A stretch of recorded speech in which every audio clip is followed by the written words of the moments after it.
Hi and welcome to this quick look at how to make your train go into train fever. I'm not going to cover how to model or how to texture. I am going to cover what's coming after that. Modeling and texturing can um, be taught by others all over the internet, so I'm not going to go into that. What I've made here is a model of a train currently being used in Norway. It's a Stadler Flirt. I believe it's I don't know, German or you know who knows. But it's a great looking train. I have a model for the main carriage, which is the driver's cabin and tons of space for passengers. I have a carriage. This comes in two variations, with and without this power supply thingy. And this part should be part of either of these two, so I'm gonna add that later.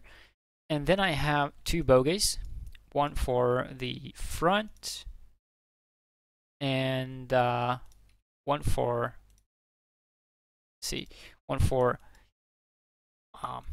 let's call it rear or middle part. This one connects both of the carriages, and most of the carriages on this train actually are connected this way and do not have their own set of bogies per carriage. So that's kind of a headache right now. I don't know how to solve that currently, but let's skip ahead. And here is the orientation you need for your model. You see, in the perfect world, X is left right, Z is depth or forward backwards, and Y is up down. Right, but in train fever, it's a bit different. Z is up down, and negative Z is up. X is forward and backward. Positive X is forward, and the Y is, well, left right. Left is in the normal world up, in the positive Y, and right is in the negative Y.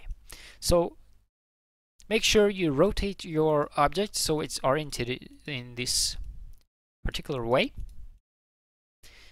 Next, you need to make sure you have a certain distance between 0 and your model. The distance between here is where your bogies will appear, so make sure you have the appropriate space here. You also need to make sure your entire model is centered on the X. You also need to make sure it's centered on the Y.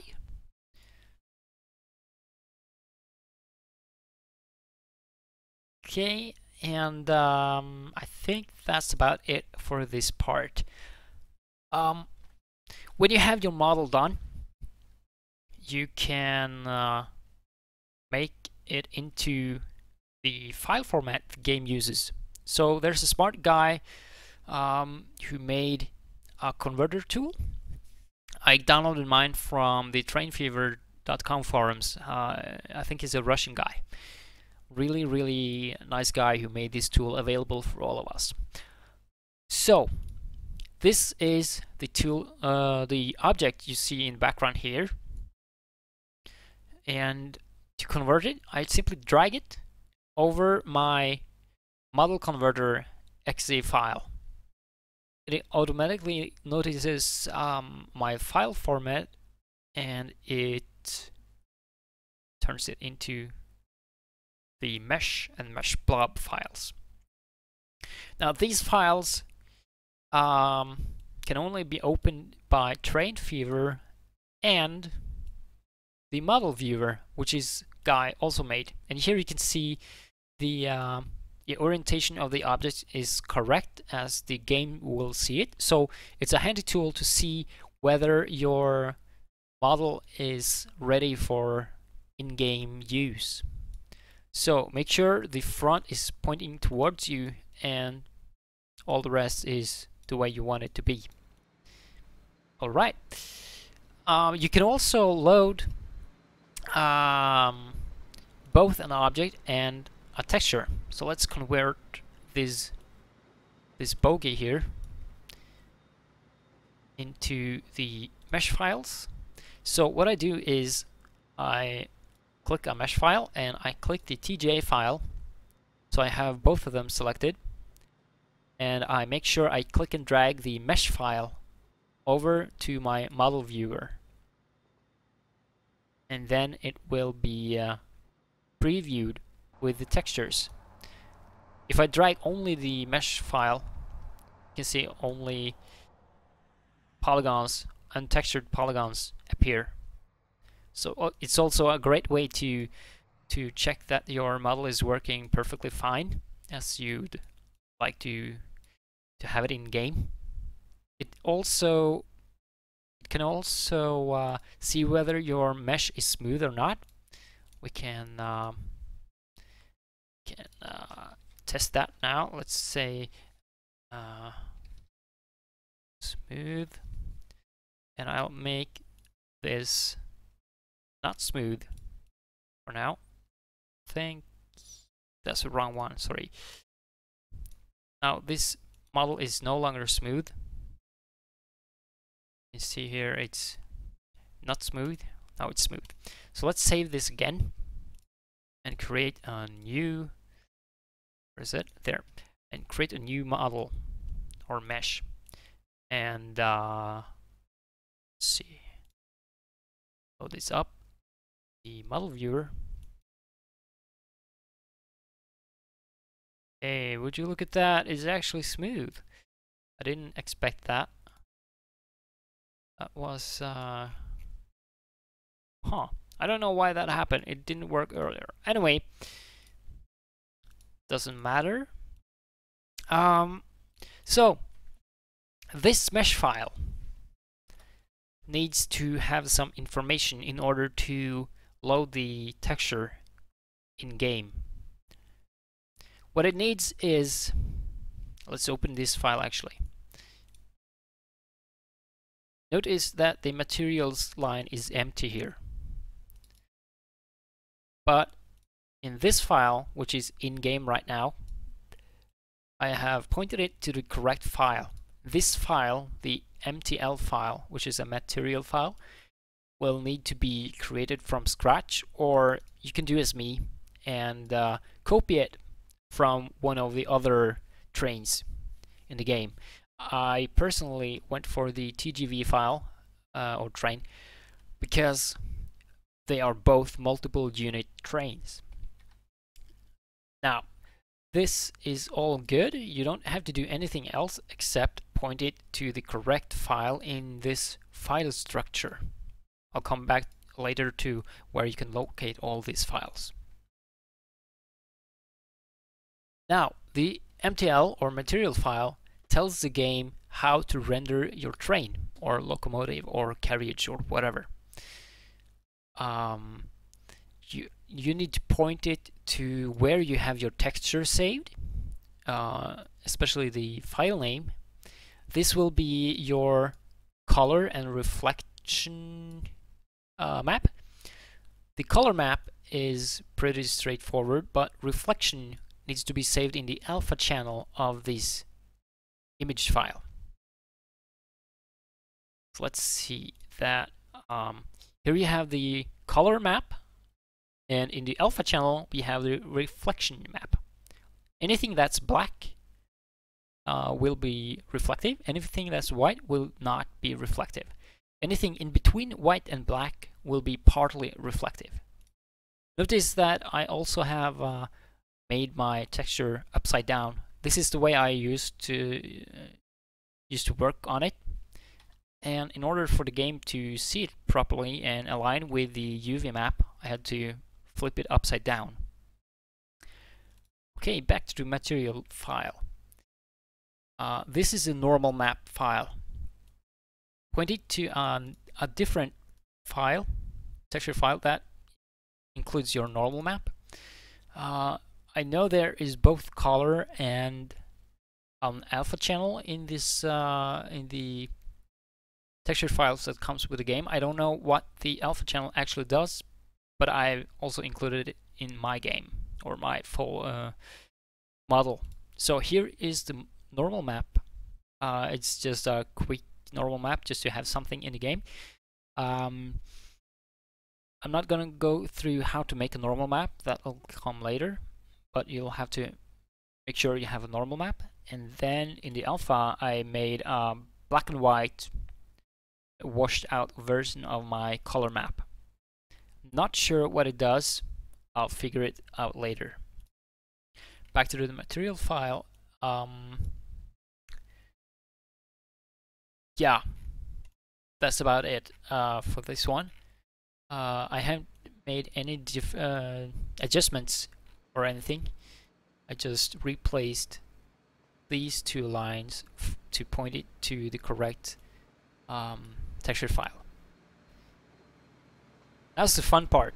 This is the model file. This is where most of the magic happens.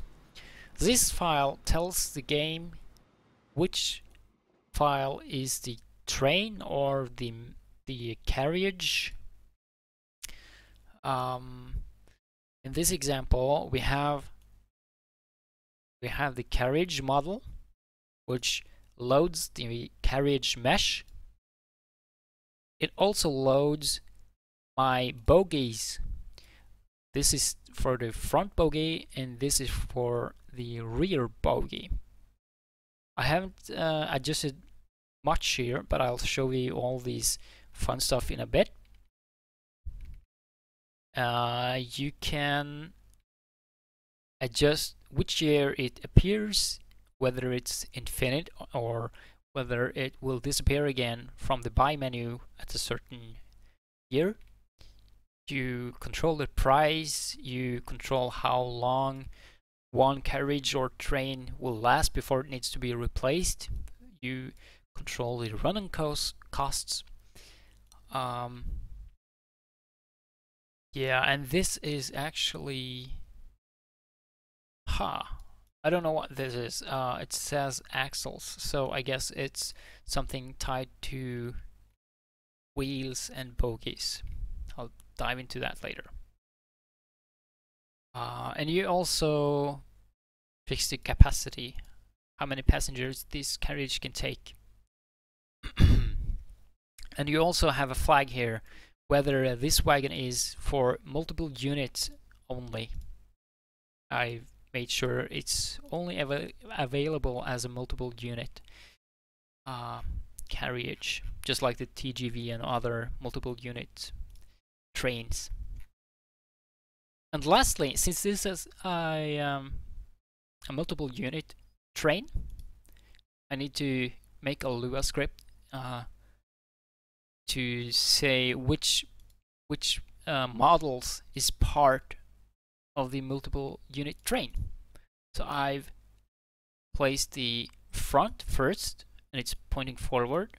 I've placed a couple of carriages pointing forwards and then a carriage with the power supply, and then again the front facing motor wagon. So I have one in either end and it's not pointing forward. So then you have this times 2, basically, like this. See? And then you can add a name for how it will appear in the game, in the buy menu, and a description. So let's jump into the game and see how it looks. I must add that this is a beta of my train, or mod if you like. I have yet to figure out how to deal with this distance or gap in the texture. but I'm experimenting. So the train is made, and I'll assign it to this line that runs just past here.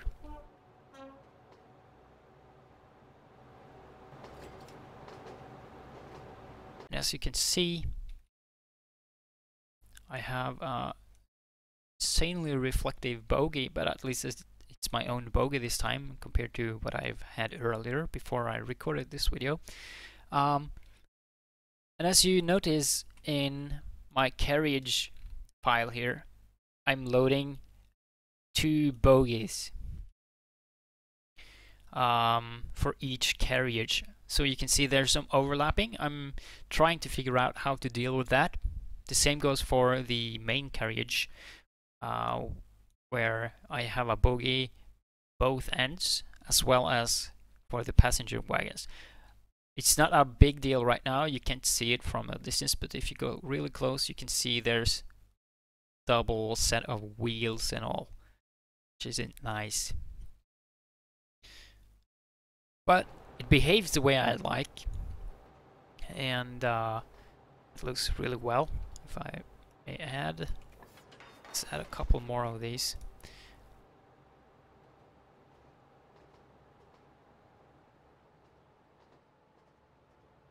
Okay, they will now wait for their path.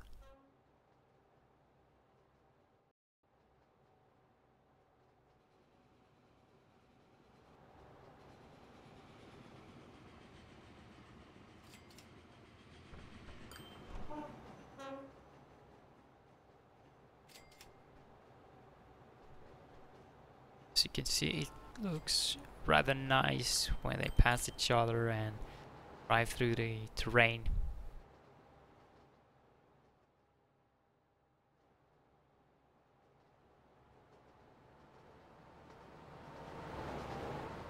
Alright, so that's that. I have my train in the game right now. It's working as it should, but there's some different things I'd like to take care of for the model, add some details and fix the bogies. Yeah, what's left to cover now? I don't know. If you one day make some sounds for your train, let's see if I can find. Yeah, by the way, I need to cover where the different files are saved. All models are saved in this models folder. In here you find model, mesh, and material. The MTL material file is saved in here. In material, vehicle, train, and then you have all these files here. So what I'd rather do when I'm done is make a folder like this, and in here I'll have my flirt, my L18, my signature, my agenda, and all my modded trains, so it's a bit tidier. And the same goes for mesh. It's in vehicle, train, and there you actually have different folders. Here's the mesh and mesh blob files, which point to different material and model files. Sorry, material only. And then you have the model folder, which again could have been tidied up with a folder. All you need to make sure to do is point it to the correct folder structure and file in your different text files here. And there are some textures you need to make sure are there. You have models, as usual, vehicle, and train, and then you have all your mod files or texture files. Again, these could easily be tidied up by placing them in their own folder. And then you have something that will show up in the this menu here. you need to make these images as well. They are located in the textures, UI, models, small, vehicle, train, and here we go. So I have currently two icons here. As you can see, they are pretty damn small, and that's what they look like. There's an alpha channel, so they are transparent in game, so you actually see the background change. Yeah, I think that's it. If there's any questions, don't hesitate. I'll be happy to answer, and yeah, make sure your mod gets into the game. Oh, by the way, that's the one thing I should not forget to mention. This, or did I take it? I don't remember. Anyway, here it comes again if I didn't. This bounding info is a bit tricky, but you need to make sure it's there. So how this works is it takes this value, which is the length of the train in the, I guess so far this is the positive side of the x-axis, and this is the negative side of x-axis. So you calculate how long the mesh is from this 0 point to the positive x, and the value you get there is the value you paste here. This is in meters, by the way. And then on the negative, you calculate from the 0 on x and into the negative x, and how far into the negative x not only your model goes, but where your model should hook up to the next model.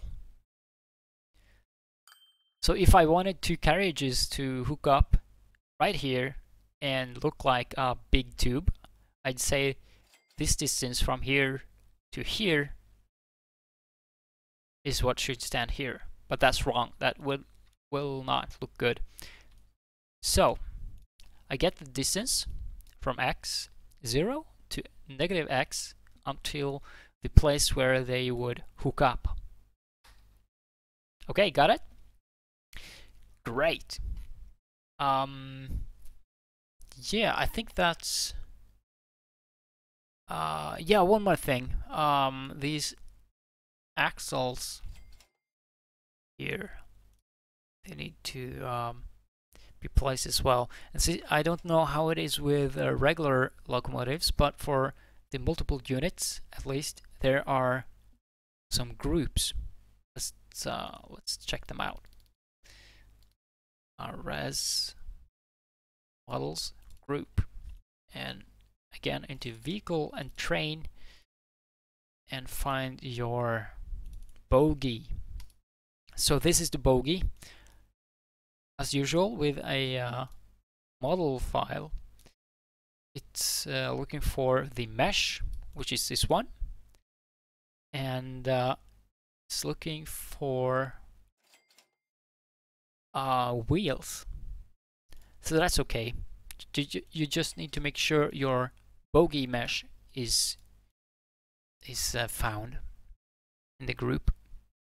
So in your model file, you figure out the length, just like you figured out the length from the center to the connection point of carriages. You figure out from the center or the pivot of your model to the center of the point where you want your axles to be placed. So in this model, it would probably be this length and this length. Remember, positive, negative. Paste them where it should be and save. Let's do an experiment here. So I'm in game, right? Okay, let's actually just keep this running. It's running and running and running. And I will make a ridiculous value change here. Let's say 30. Minus 30, that's the connection point between carriages, right? And I save this file now. This is the actual file that is used in game right now. I click menu, go back to the main menu. I load the game again from where I saved and thought I had a great game going. And I start building the train again, right? And I assign it to a line. And now let's see what happens. There should be a long gap, as you can see, between these wagons. It's actually this wagon that's producing the long gap. That should be about 30 meters according to the text file. So let's go back to this again. Minus 6 meters. And just reload the save game. So what I wanted to show you about this is that you don't have to quit the game every time you make an addition to your mod, or you adjust things and test things. This is the way I figured out how to fix the distance between the carriages by adjusting, saving, reloading the save game, and buy a new train dozens and dozens of times, hour after hour. And it works. Okay, I think for the third time, third is a charm, right? That this is actually the end. I don't know what else I can tell you right now. And once again, if you have any questions, let me know. I'll be happy to answer if there's anything I actually can answer. Alright. See ya.